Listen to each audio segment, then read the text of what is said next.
تو عمر تو کہ ابو بکر صدیق فرماتے ہیں کہ عمر تو نے مجھے بار بار اصرار کیا، کر لیں کر لیں کر لیں کر لیں کر لیں کر لیں،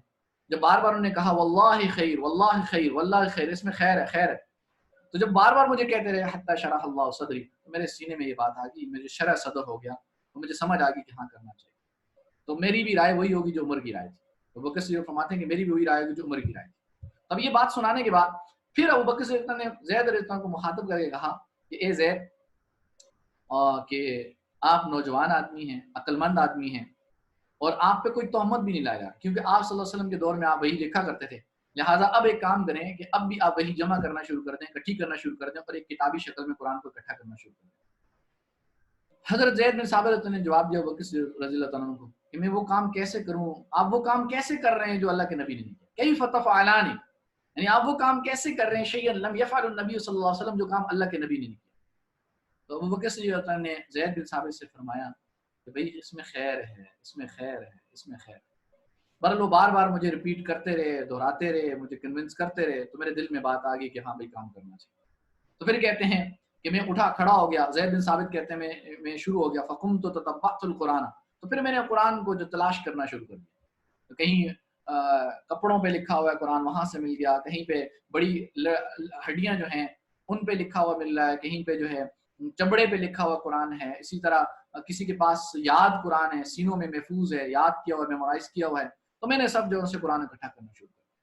اچھا، قرآن اکٹھا کرنے کا انہوں نے اصول یہ بنایا کہ جب بھی کسی سے قرآن لیتے جاتے تھے تو اکیلے آدمی سے قرآن کی کسی بھی آیت کو نہیں لیتے تھے، بلکہ اس کے ساتھ کوئی دوسرا بندہ ہوتا تھا، یا ایک سے زیادہ لوگ اگر اس آیت کو پڑھتے تھے تو اس کو قرآن کا حصہ بناتے تھے، تو باقی قرآن جو اکیلا کوئی بندہ پڑھتا تھا اس کو نہیں پڑھاتے تھے۔ عام طور پہ سب صحابہ کو کچھ نہ کچھ یاد تھا، تو کوئی ایک آیت بھی ایسی نہیں تھی کہ جو کسی ایک اکیلے صحابہ کو یاد ہو، کسی ایک صحابی کو یاد ہو، بلکہ سب بہت سارے صحابہ کو یاد تھی، تو قرآن اکٹھا ہو گیا۔ البتہ سورہ توبہ کی 2 آیات جو تھیں وہ ایسی تھیں جو صرف خزیمہ رضی اللہ عنہ کو یاد تھیں، باقی کسی کو یاد نہیں تھی، کسی کے پاس نہیں تھی، تو اب تو یہ اکیلے صحابی تھے، تو اب انہوں نے کہا کہ اب تو ان سے یہ آیت نہیں لینی چاہیے، لیکن انہوں نے بعد میں لے لی۔ اس کی بنیادی وجہ یہ بنی کہ خزیمہ رضی اللہ عنہ کی گواہی کو نبی کریم صلی اللہ علیہ وسلم نے 2 گواہیوں کے برابر قرار دیا، یعنی 2 بندوں کی گواہی کے برابر۔ اس کی بنیادی وجہ یہ ہوئی تھی کہ ایک دفعہ آپ صلی اللہ علیہ وسلم نے کوئی معاملہ کیا، کوئی ٹرانزیکشن کی، کوئی لین دین کیا، تو اس بندے نے کہا کہ آپ نے معاملہ کیا ہے، صحیح کیا غلط کیا، اس معاملے کو بندہ مکرنے لگا، تو انہوں نے کہا کہ اس بندے نے کہا کہ آپ گواہ لاؤ۔ اب آپ صلی اللہ علیہ وسلم کے پاس گواہ تھا کوئی نہیں، تو خزیمہ رضی اللہ عنہ نے فرمایا کہ جب آپ نے کہا خدا ہے تو ہم نے گواہی دی، جب آپ نے کہا کہ آخرت ہے تو ہم نے گواہی دی، جو چیز ہم نے دیکھی نہیں اس کی گواہی دی، تو آپ نے صحیح معاملہ کیا ہوگا میں گواہی دیتا ہوں، یعنی بغیر دیکھے میں گواہی دیتا ہوں۔ دوبارہ نے گواہی دے دی۔ اس وقت آپ صلی اللہ علیہ وسلم نے فرمایا کہ خزیمہ کی گواہی 2 آدمیوں کے برابر۔ دوبارہ لی آخری آیات جو تھیں کہ لقد جاءکم رسول من انفسکم عزیز علیہ ما عنتم حریص، ان آخری آیات کو خزیمہ رضی اللہ عنہ سے انہوں نے لیا، زید بن ثابت رضی اللہ عنہ نے، اس طرح قرآن پورا ایک مصحف میں، ایک صحیفہ میں، ایک بک کی شکل میں آ گیا،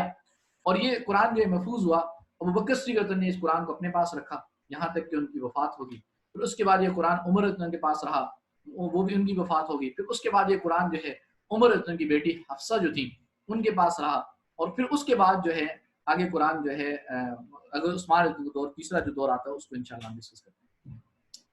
بہرحال حضرت ابو بکر صدیق رضی اللہ عنہ کے دور کی قرآن کی جو خصوصیات تھیں، یہ چند خصوصیات ہیں ابو بکر صدیق رضی اللہ عنہ کے دور کی قرآن کی، ان کو میں ذکر کر دیتا ہوں کہ حضرت ابو بکر صدیق رضی اللہ عنہ کے دور میں جو قرآن محفوظ ہوا، جو ایک کتاب کی شکل میں محفوظ ہوا، تو اس قرآن کو الام کہتے تھے۔ الام کہتے ہیں دا مدر، اصل کہتے ہیں بنیاد، اصل قرآن جو ہے دا ام کہتے ہیں، الام کے نام سے یاد۔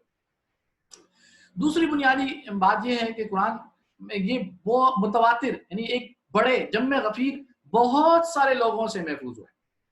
آپ کو پتا ہے کہ بہت سارے لوگ کسی بات کو کریں اور وہ کہنے والے لوگ سچے بھی ہوں جھوٹے نہ ہوں، تو اس کو عربی میں تواتر کہتے ہیں۔ تو یہ قرآن تواتر سے ثابت ہے، یعنی بہت سارے لوگوں کی روایت سے ثابت ہے۔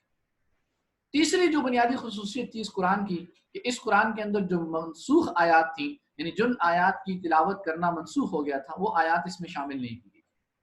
اور چوتھی بنیادی خصوصیت اس قرآن کی یہ تھی کہ اس کے اندر جو صورتوں کی جو ترتیب ہے، جو ترتیب نبی کریم صلی اللہ علیہ وسلم نے بتائی تھی، اس کے اکارڈنگ ان صورتوں کی ترتیب اور آیات کی ترتیب کو رکھا گیا، یعنی جیسے نبی کریم صلی اللہ علیہ وسلم نے تلقین کی تھی ویسے ہی اس کے اندر صورتوں کو ترتیب سے رکھا گیا۔ اور پانچویں خصوصیت کی تھی کہ اس کے اندر جتنی بھی قراتوں میں یا جو بھی الفاظ کے اختلاف کے ساتھ قرآن اترا تھا اس سارے الفاظ کے اختلاف کو اس میں محفوظ کیا گیا۔ اگلا جو دور آتا ہے حضرت عثمان بن عفان رضی اللہ تعالیٰ عنہ کا دور ہے، جس کے اندر قرآن جو ہے وہ اس کو محفوظ کیا گیا، جمع کیا گیا، اس کی کلیکشن کی گئی۔ تو یہ جو تیسرا دور ہے، اس کے اندر collection of the Quran during سیدنا عثمان بن عفان رضی اللہ عنہ، اس میں اس کے سلسلے میں بھی صحیح بخاری کی جو ایک حدیث ہے یہ آپ کے سامنے مینشن کر دیتا ہوں۔ اس کے اندر عثمان بن عفان رضی، اچھا تیسرا جو دور ہے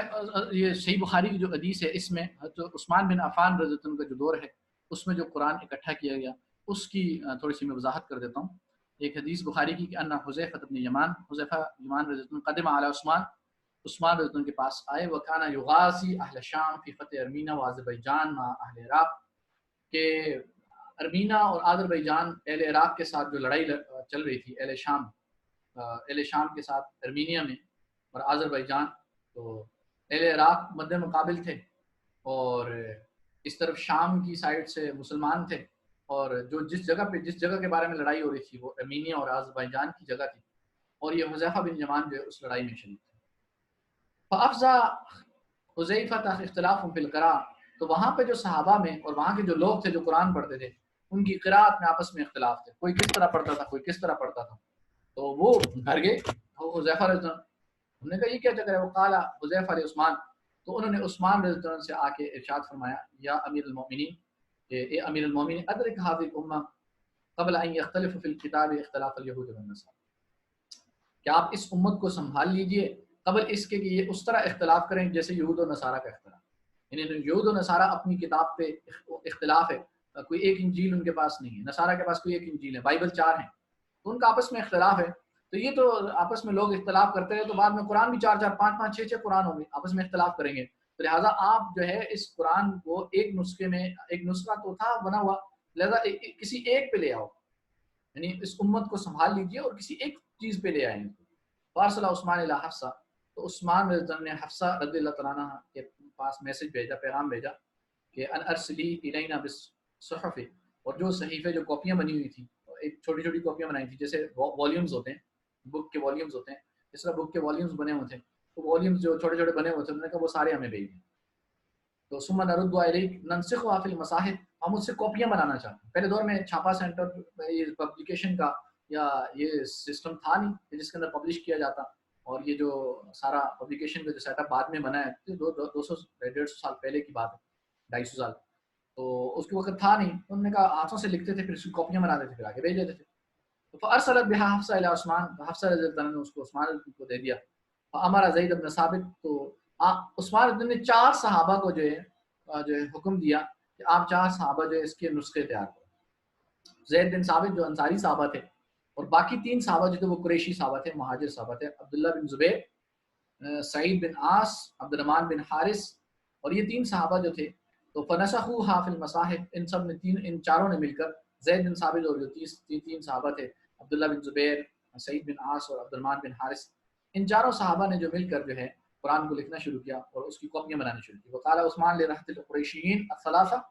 اذا اختلفتم انتم وزید بن ثابت، کہ جو مہاجر صحابہ تھے، جو قریشی صحابہ تھے،